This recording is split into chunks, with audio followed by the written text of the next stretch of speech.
Hello, Galaxy design স্টুডিওতে সবাইকে স্বাগত। আশা করি তোমরা সবাই খুব ভালো আছো, আমিও ভালো আছি।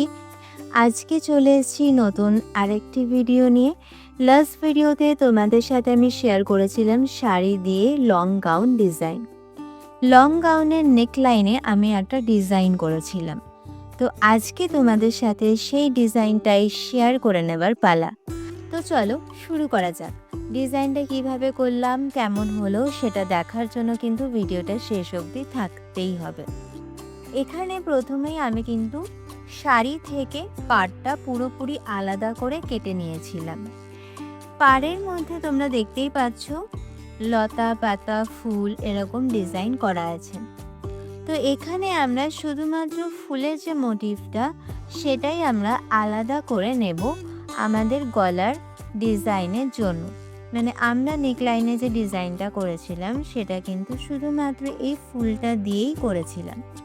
তো এই শুধুমাত্র ফুলটার জন্য আমরা কিভাবে কাটিং করেছিলাম ভালো করে দেখলে দেখতে পাবে। আমরা ডিজাইনের একদম লাইন ধরে কিন্তু আমরা কাটিং করছি না। খানিকটা কাপড় আমরা সাইড থেকে রেখে ডিজাইনটা যেভাবে যেদিকে এঁকেছে বেঁকেছে ঠিক সেইভাবে কিন্তু আমরা ডিজাইনটা কাটিং করছি। তো এইভাবে দেখো আমার বেশ কয়েকটা ফুলের মোটিভ কাটিং করা হয়ে গেছে। আমি আমাদের গাউনটার যে নেকলাইন সেই নেকলাইন বরাবর আমি প্রত্যেকটা ফুলকে এইভাবে সাজিয়ে সাজিয়ে বসিয়ে নিচ্ছি। এক্ষেত্রে তোমরা একটা কাজ করতেই পারো, ফুলের নিচে কিন্তু পেপার পেস্টিং দিয়ে সেটাকে আরেকটু মোটা করে নিতে পারো। সেক্ষেত্রে পেপার পেস্টিং যেন বাইরে দিয়ে দেখা না যায়, তাহলে একটু প্রমিনেন্টলি পেপার পেস্টিংগুলো একটু কাটিং করে নিও। তো এই দেখো আমি নেকলাইন ধরে একদম বসিয়ে নিয়েছি। এরপর আমি ফেব্রিক গ্লু দিয়ে সুন্দর করে আমি এটাকে পেস্টিং করে নিয়েছি। তারপর খানিকক্ষণ শুকোতে দেওয়ার পালা। শুকনো হয়ে গেলে এরপর আমি মেশিনের সাহায্যে এই ডিজাইনটাকে আমি প্রমিনেন্ট করে নিয়েছি কাপড়ে। এটা এক অর্থে অ্যাপ্লিক ডিজাইন।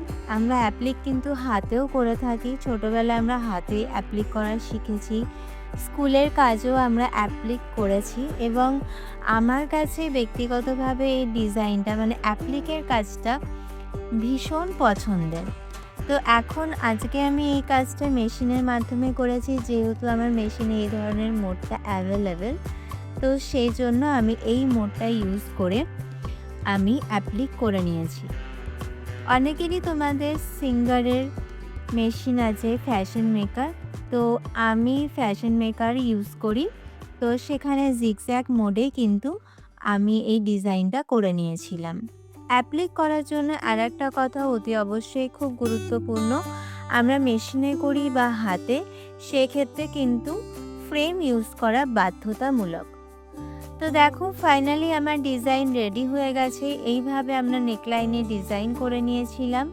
তো তোমাদের আমার এই ডিজাইন বা আমার কাজ কেমন লাগলো আমাকে প্লিজ কমেন্ট করে জানিও।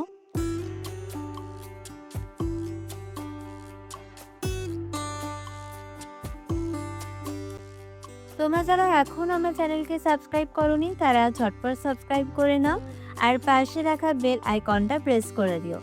এরকম নতুন নতুন ধরনের ভিডিও আসলে তোমরা খুব তাড়াতাড়ি নোটিফিকেশন পেয়ে যাবে। সবাই খুব ভালো থেকো, দেখা হচ্ছে খুব তাড়াতাড়ি। টাটা।